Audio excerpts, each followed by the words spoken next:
when we hit that elbow knee escape, let's just say I've crossed my ankles here, and I'm sprawling, and Michael straightens his legs, finds the one on top, kicks it off, and then goes to hit his elbow knee escape. Okay, so from there, again, we don't want to be pushing on the hip or on the knee to try and get this leg through, because I can pin it with my shin, get head control, and then I can start to look for darces and stuff.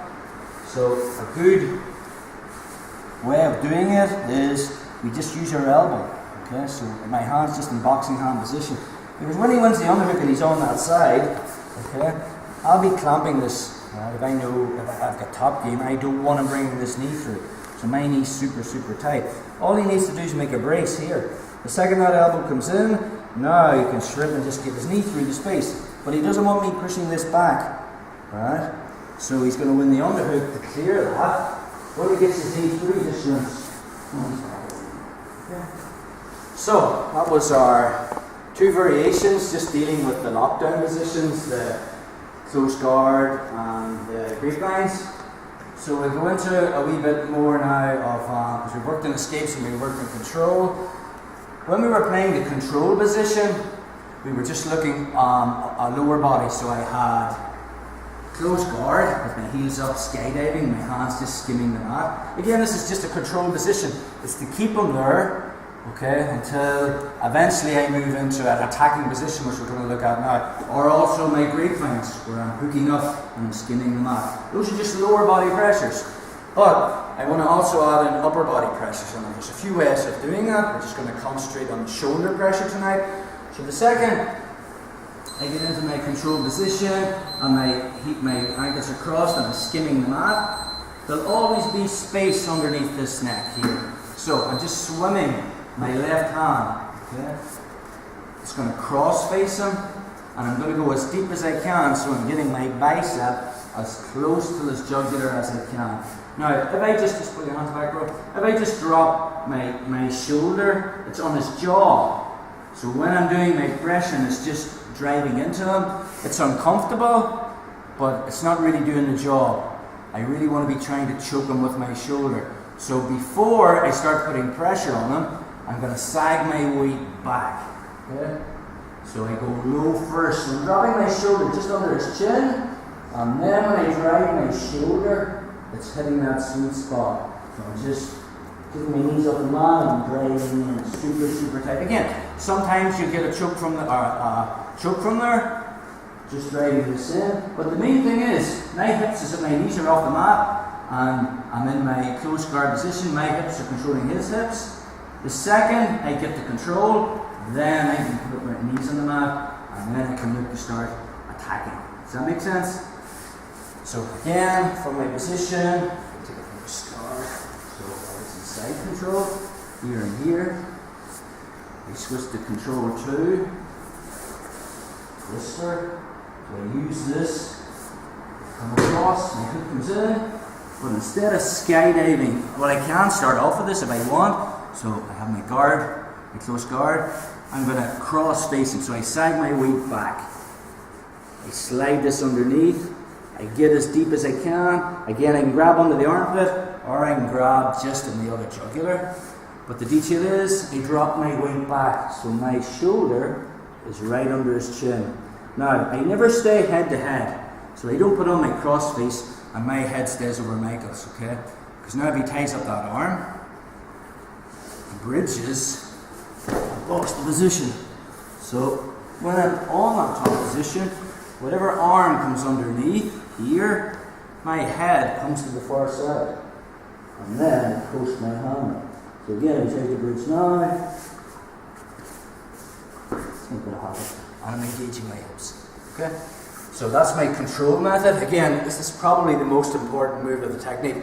But we're going to show you a reaction sometimes. So when I get to that control method, and I have the grip, and I'm driving this shoulder into Michael's throat or his jugular, rather than just topping out, this left hand, right hand of his is going to come up and cut my shoulder blade. Yeah? Probably not there. What's choking you? Yes, there. Well, yeah, exactly, yes. If I stick this into his throat, where's he going to grab? He's going to grab that and try and pull it back. Yeah, so I'm here, and that hand comes back. Yeah, see the way he's made himself a little bit of space here? Now I can still keep pressing this in, but I don't need to. Why?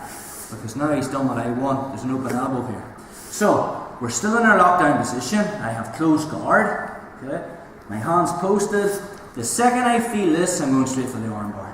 So, I'm going to transition to the mount. Again, all these controlled positions, they're just controlled. I can't attack from there. It's very hard for me to attack Michael with my legs crossed, my hips on his hips. See the way I can't even use my hands here? I can only use it for basing, but I can't attack him.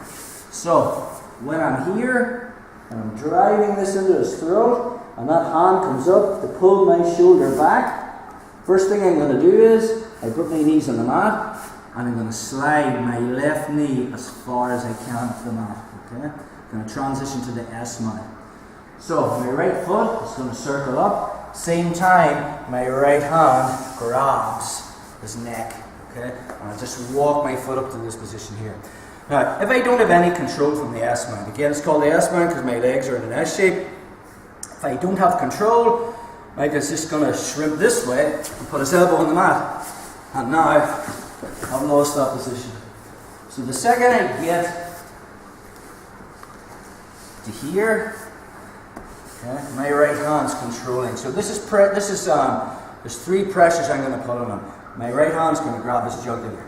So now, if he tries to get his elbow on the mat, he can nearly be strong. Huh? Go back. This guy's a monster. So, here. Okay. So pressure 2. My other hand goes on his head, and I make him listen to the shoulder with his ear. If you watch his head, I'm messing with his alignment, so I'm making him do this. So I just do that.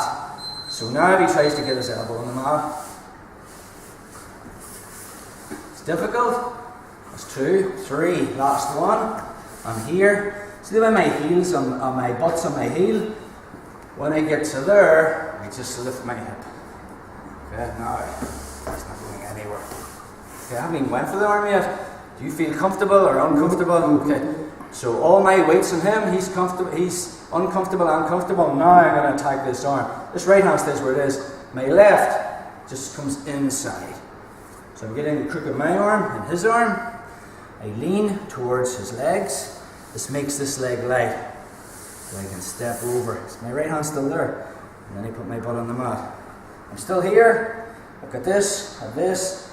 Then I let go and find the wrist. Now when I lean back, I want to make sure I put tension in this arm.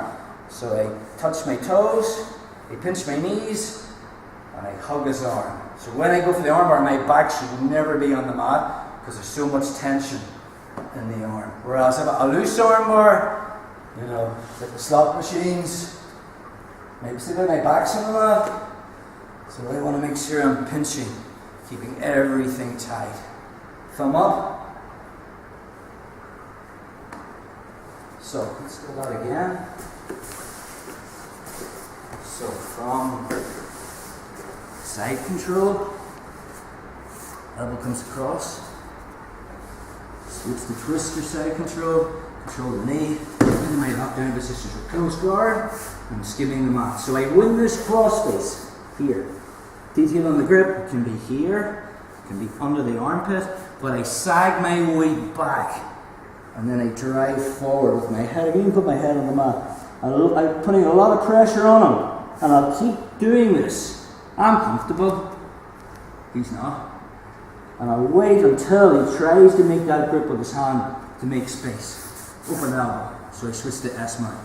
So now, my knees weren't on the mat. I put them on the mat, so I'm transitioning back to the mount. Attack position 1. I slide my left knee as high as I can. Okay, my right foot is coming up into the S mount position. I don't want him getting his elbow to the mat, so my right hand grabs his jugular here, and I'll swing this foot up to this position here. So pressure 1, pressure 2, I pull this, make him listen to his shoulder, and the last pressure is I lift my hips. See the way my heels of my butt's on my heel? I lift my hip up. Okay? From there, all my weight is over my leg. It's uncomfortable on my hip. Now from his arm, the position his arms in there, I'd probably go for a monoplata, which is this one, because it's under my armpit. And I'll go back to there. But I don't really like that. Why? Because he can turn his thumb, he can turn his hand. Yeah, just turn your hand, bro, and possibly try and get out of things to get there. So, but the position his arm was in, it was more of a monoplata one, so I have to swim inside to get the regular arm bar. So we were here. If his arm is there, okay, and I'm in my position, I lift my hip up, I'll have to swim this arm from inside out. So I want the crook of my arm and his arm. But I still have this, I'm still lifting my hips. So I lean towards his legs. This makes this leg light. So I can step over, pinch my toes, pinch my knees, find the wrist, and then lift my hips. Just use Thomas so you can see my thing. Don't worry guys, there's a lot of details in this and there's different setups that we'll be doing over the course of the 12 weeks, so we will be hitting this again. So again, from side control, switch my control, turn my hip, find this far leg, and then you put that hook in. I like the close guard version where I'm crossing my ankles and I'm skydiving on them like this. Now that's lower body pressures, I'm putting upper body pressures in. So I find the space under his neck and I sag my weight back and I'm just going to drive my shoulder into his throat. So I don't want to be starting from here, because if I stick it into his throat and start doing that, it's uncomfortable but it's not choking him. So I sag back and get just the profile of my shoulder right under his chin, and then I start driving that into his face like this, waiting on that reaction. If I don't get that reaction, I'm just going to keep driving it into his face. But eventually this hand will come up and make a cup here and start pulling this back. The second it does, I just slide my left knee, okay, up. Right foot comes off the mat into like a T-mount position. My right hand, first pressure, grabs his jugular. This one curls underneath, so that's pressure 1. Pressure 2, top of the head, and I make him listen to his shoulder. Pressure 3, my butt's on my heel, I lift my hip. Try to pull your elbow out now, it's difficult. So I'll swim this, find the crook of my arm and his arm, lean towards my legs. This leg's light now, so I just step over. This grips everything. I don't let go of that. Right? This keeps him. Even from here, I'm pulling Thomas's head towards my hips. And from here, I find the wrist, pinch my knees. Okay, so let's play around with that.